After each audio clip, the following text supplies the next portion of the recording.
انا لقيت المنظر ده. ما صدقتش المنظر لاني اول مره اشوفه من قريب قوي كده، وفي اخر الفيديو لقيت مفاجاه. بجد في حاجات بتبقى غريبة.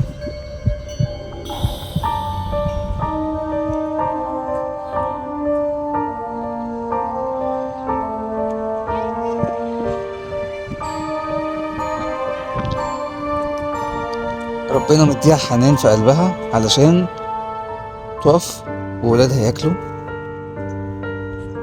بالنسبه لي كانت حاجه عاديه في الاول ان اشوف كلب عادي وولادها بيرضعوا منها، فان الكلبه كانت مستسلمه تماما، ولقيت في الاخر الحاجه اللي فاجأتني اكتر بكتير.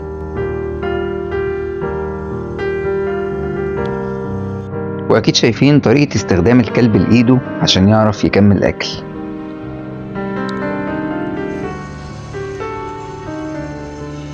وهي مستسلمة تماما.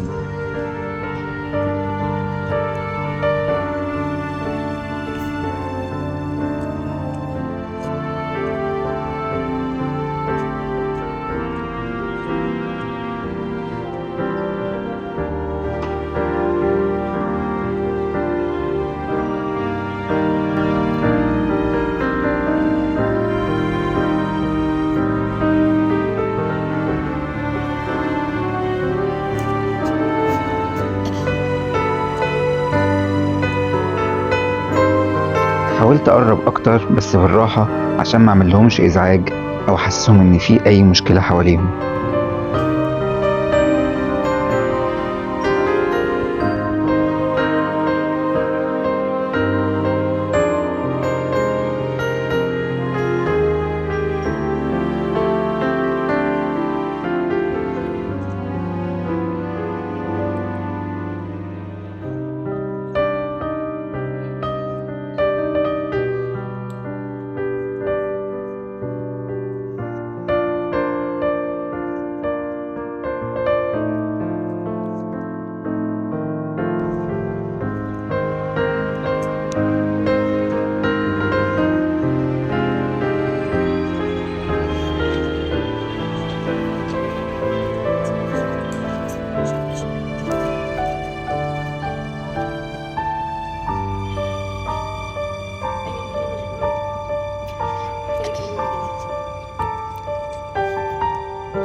واهتمامها بيهم وبنظافتهم في نفس الوقت اللي كانت بتأكلهم فيه وبتلعب معاهم، حسيت قد ايه ربنا زرع فيها مشاعر الأمومة.